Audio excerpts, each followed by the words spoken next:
we have in the studio to discuss this and make us understand better. Medical doctor Tui Mebaondu. It's nice to have you join us in the studio. Good morning. Right. Now, when we were in secondary school growing up, the issue of sleeping sickness, fly was something we used to learn about and so on. Now there's the projection to eradicate fly or sleeping sickness rather by 2020. How realistic is that? Talk to us. Obviously, as you can see, there's nothing on the ground that can cause eradication of sleeping sickness by 2020. 2020 is just next year. Now, it's significant in the sense that, one, we've had, an epidemic of sleeping sickness in the past. I mean, in Uganda at a point in time, 250,000 people died of this disease. Secondly, is what we call a tropical disease that people don't give attention to, really it's one of these problems that people don't give attention to. So there's no finance, there's no human resources to drive that. And besides, we're having the scourge of malaria, the scourge of tuberculosis and HIV/AIDS, and so many other things that are really confronting us.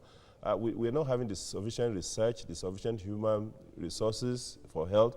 We're not having the sufficient process, to be able to eradicate those diseases. But are there vaccines against? No vaccines, no vaccine. But the key thing is that because there are two types, there are two stages of the thing. There's the one that causes fever, swelling of the lymph nodes, and then there's the one that gets to the brain. The key thing is for you to pick that disease at an early stage. What do I mean by early stage is that before it gets to the brain, cross the blood-brain barrier, you need to pick it. And besides, there are other modes of transmission of this, not just from fly. A mother can pass to the child, and even through blood transfusion. Now they're talking of possibility of sexually transmitting that trypanosoma. What is the incubation period between when one gets it and when it begins to manifest? Or even when somebody can come down with it? 1 to 3 weeks. Between 1 and 3 weeks, the classical symptoms of fever, headache, swelling of the joints, swelling of the lymph nodes. That's one, if treated, then the person can then go into the stage of the affectation of the central nervous system, showing the sign of psychiatric problems, Parkinson's-like syndrome, and then ultimately death is a result of untreated sickle cell. Now, the challenge is this: we have a lot of health issues confronting us. The only response that could be meaningful is to sincerely develop primary health care, to get to the people as much as possible and look at those people exposed and in need of such treatment. All right, if we have to talk about, because we're running out of time, but if we have to really face this thing headlong, is it the fly we should be targeting or the people? How should we approach this? You have to look at the vector. It's important. You have to keep up surveillance. You look at the vector, you have to prevent the vector from biting the people. You have to educate the people, as it were. Then you have to, surveillance is key. The surveillance means that you pick the person who is having the disease early as possible, because human being, the one that is responsible for the greatest number of deaths is human beings are the reservoir. Yeah. And of course, this disease jumped out from Congo, as usual. A lot of things jumped out from Congo many years ago. And let us appreciate the fact that it can still come back and hurt human beings if we don't sincerely look at them. All right. Dr. Tui Mebaondu, thank you so much for talking to us. Thank you. Joining me now is a medical doctor, Tui Mebaondu. Thank you for joining us on TVC Breakfast. Now, first of all, why is it even called sleeping sickness? Well, it is so because of the second stage of the manifestation of the disease.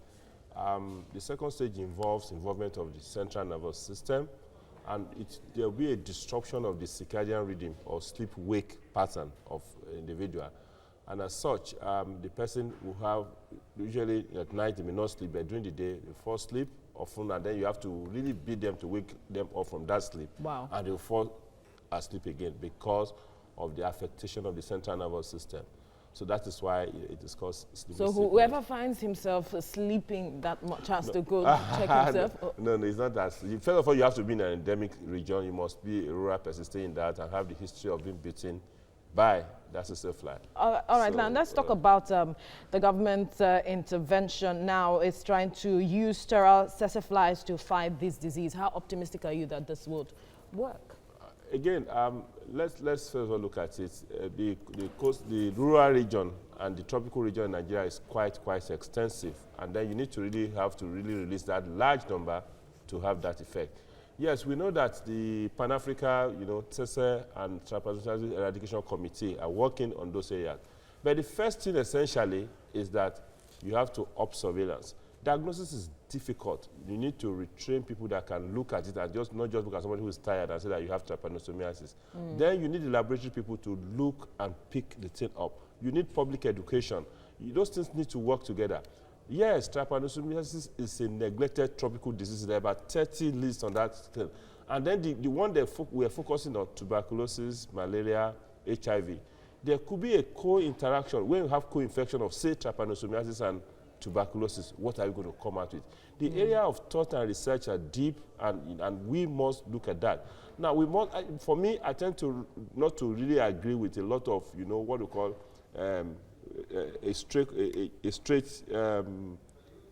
vertical intervention, a vertical program. This is trypanosomiasis, this is malaria, this is tuberculosis.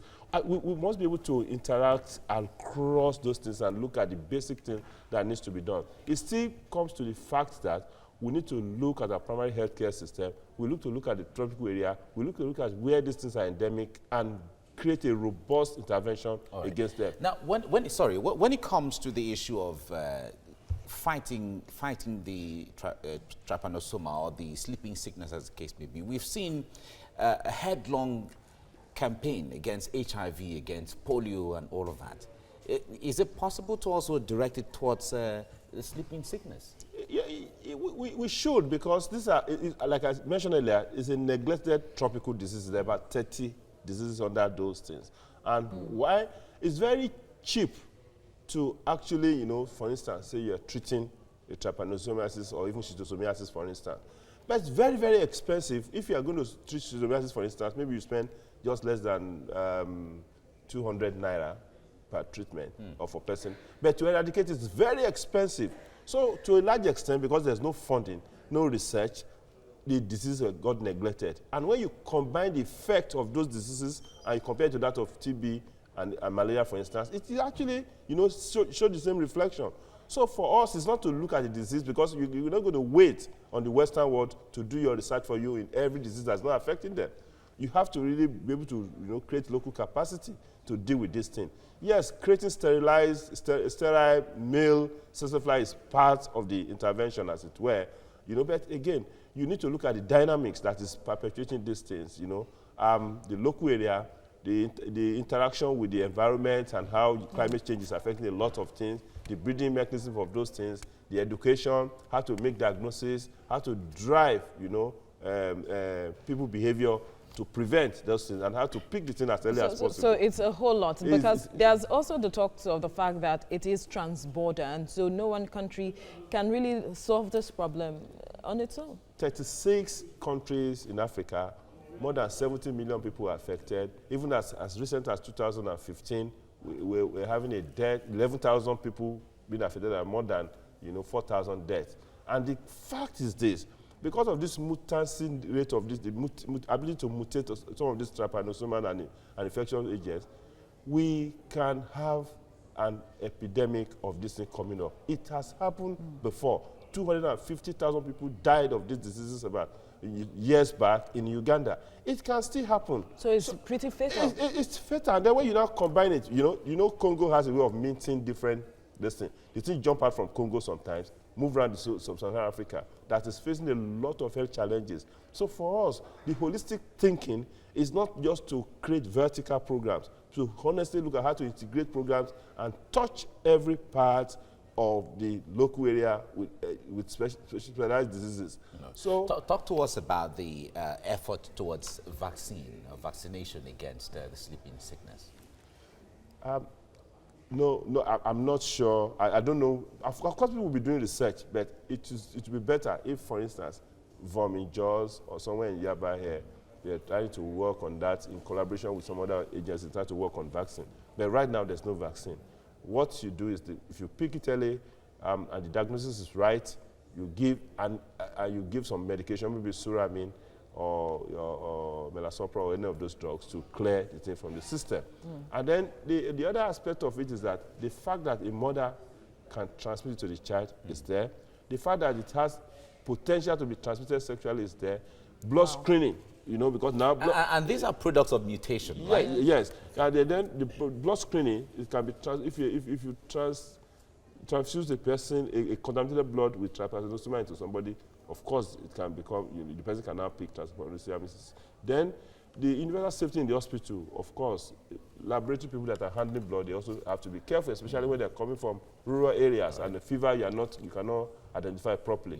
So it's key, but unfortunately, in this here in Nigeria, we have so minimum numbers of laboratory scientists that can do all this work in terms of getting diagnosis. Okay. We have a long way to go. All right. Dr. Time Bawodun, thank you for your time on TVC Breakfast. Thank you very much.